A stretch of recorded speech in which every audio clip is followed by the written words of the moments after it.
नमस्कार, आप देख रहे हैं दिल्ली ग्लो न्यूज और मैं हूं आपके साथ सपना। चलिए रुक कर लेते हैं आज की बड़ी खबरों की ओर। का जो संकट है जिस तरीके से मंडरा रहा है, अब बात यह है कि संकट बढ़ रहे हैं और बढ़ेंगे, क्योंकि जिस तरह से हमारी सरकार ने ये जो ट्रेड डील है इनकी, इसमें जिस तरह से झुके हैं अमेरिका के सामने, उससे हमारे संकट बढ़ेंगे। और उसके ऊपर से जंग भी है, तो ये तो बढ़ेगा।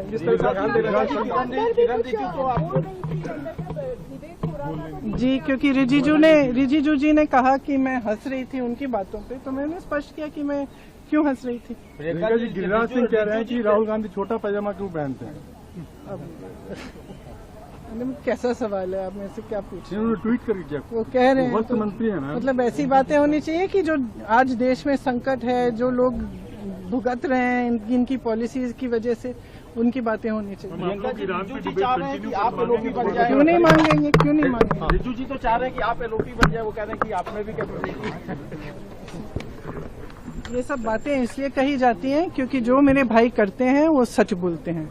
इनके सामने आज तक एक ही व्यक्ति है जो इस पूरे देश में जो झुका नहीं है। इन्होंने सब कोशिशें की, पैसे खर्चे, तमाम सोशल मीडिया की कैंपेन की, मीडिया पे कैंपेन की, तरह तरह की चीजें बोली, उनके बारे में कुछ नहीं चला है। सच्चाई उनके सामने है, लोग देख रहे हैं कि ये एक ही व्यक्ति है जो सच बोलता है और झिझकता नहीं और पीछे नहीं हटता।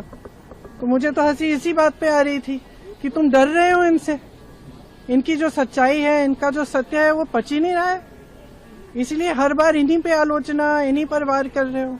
कभी कहते हो कि पैंट छोटी पहने, अरे वाह, जो कह रहे हैं उसका जवाब दो ना, जो सवाल उठा रहे हैं उसका जवाब दो। उसका तो जवाब है ही नहीं। आप क्यों बिक गए? आपने देश को की सारी संपत्ति अडानी जी और अंबानी जी को क्यों दे दी? जो आज देश का किसान जिस तरह से संघर्ष कर रहा है, उसके बारे में आप कोई सवाल पूछे, आप जवाब नहीं दे सकते। तो यहाँ इस सदन में पिछले, मैं नहीं हूँ, लेकिन पिछले 2-3 सेशन से मैं देख रही हूँ कि यहाँ असली चर्चा नहीं हो रही है। जो एक्चुअल मुद्दे, वंदे मातरम पे हमने चर्चा कर ली भर के, और नेहरू जी पर, इंदिरा जी पर सारी आलोचनाएं करते रहे हैं, लेकिन हमने एक असली चर्चा नहीं की कि महंगाई क्यों बढ़ रही है, बेरोजगारी क्यों है, आज देश की स्थिति क्या है, आप अमेरिका को सब कुछ ऐसे थाली पे परोस कर दे क्यों रहे हैं, आप अडानी अंबानी जी को सारा देश बेच क्यों रहे हैं, ये चर्चा नहीं हुई है।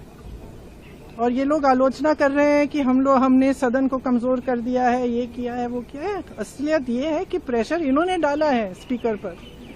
असलियत ये है कि उनकी स्वतंत्रता इन्होंने खराब की है, इन्होंने खत्म की है, कि हर संस्था को खत्म करने वाले ये हैं। हम तो संस्थाओं को बचाने की कोशिश कर रहे हैं। हम जहां भी, जो भी हम आंदोलन कर रहे हैं, जो भी हम कह रहे हैं, हम ये संस्थाओं को बचाने के लिए कह रहे हैं, क्योंकि वो संस्थाएं निष्पक्ष रही नहीं जिन पर आधारित हमारा लोकतंत्र है, इसलिए हम लड़ रहे हैं।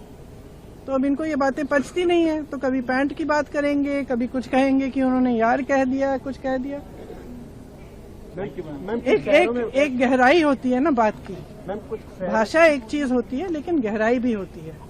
और जो इंसान बार बार सच कह रहा है, वो सच किसी न किसी तरह से बाहर आ जाता है। और इस देश की जनता की खासियत ये है कि चाहे समय लगे, लेकिन सच्चाई वो समझ जाते हैं। मुझे याद है, मेरी दादी जी भी यही कहती थी कि आप नकली होने की कोशिश करो, कुछ भी दिखाने की कोशिश करो, अपनी इमेज बनाने की कोशिश करो, कुछ नहीं चलेगा।